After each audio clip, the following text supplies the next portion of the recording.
I want you to do something physical to show me where you really are spiritually. And the Bible says, he says, I want you to give me some water. Verse 7. Verse 9, the lady says no.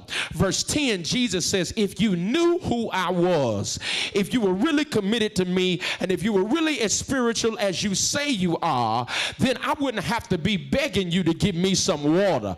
I can't even get a drop of water from you. If you knew who I was, you would be looking to get hooked up by me, and you will be looking to hook a brother up all at the same time.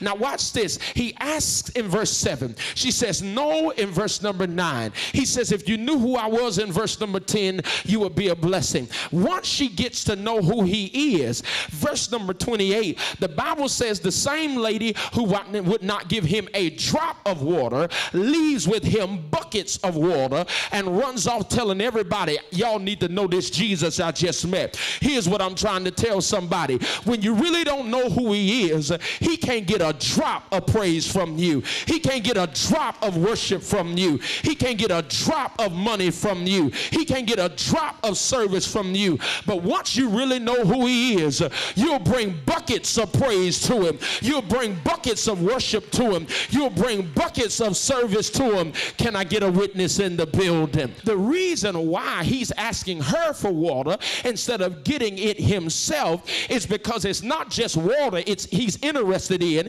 it's glory that he's interested in. And if he's going to get some glory, he needs a person that he can use.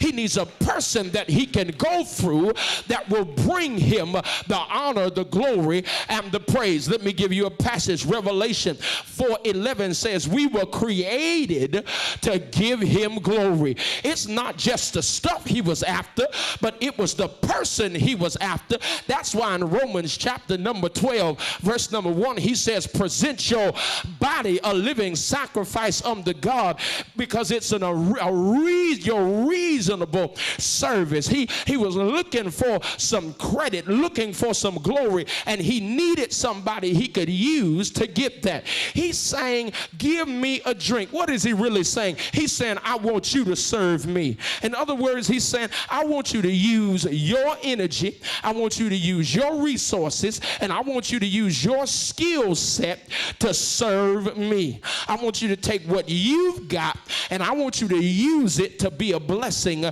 for me. He says, I want you to serve me. And he says, the way you serve me, the way you serve the Lord is by serving other people.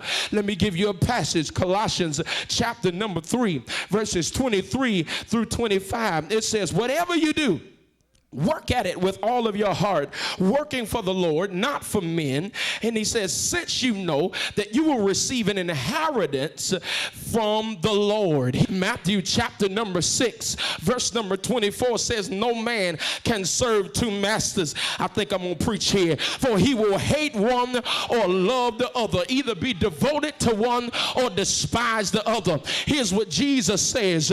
You can't serve me fully and serve yourself all at the same time.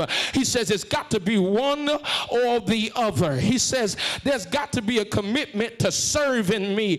Take your energy, take your resources, take your gifts, take your money, and find a way to serve me. After all, if you were honest enough to admit it, the only reason why you woke up this morning, you got a reasonable portion of health and strength, you got your right mind, know your own name, is not because you were so great, so wonderful, so fabulous, and so ecclesiastically marvelous. It isn't because you dotted every I this week, crossed every T this week, and you Jesus Jr., and you just been flying all week on the wings of love. You just been so wonderful. No, the reason why you made it to this place this morning to worship the Father in spirit and in truth is because Lamentations chapter 3 verse number 22 says, it's because of the Lord's great love that I have not been consumed, for his compassions fail not, and my mercies are new every morning. Lord, I got some Bible readers at the 12:30. You got strength because an angel showed up at your bedside before you could get up or wake up and served you some brand new mercy. I'm glad it said mercy just in case some of y'all got that thing twisted and thought you were all that in a bag of chips. Mercy means he blessed me in spite of me, not because of me. Mercy means he looked out for me, not because I've been so great, but because he's so good.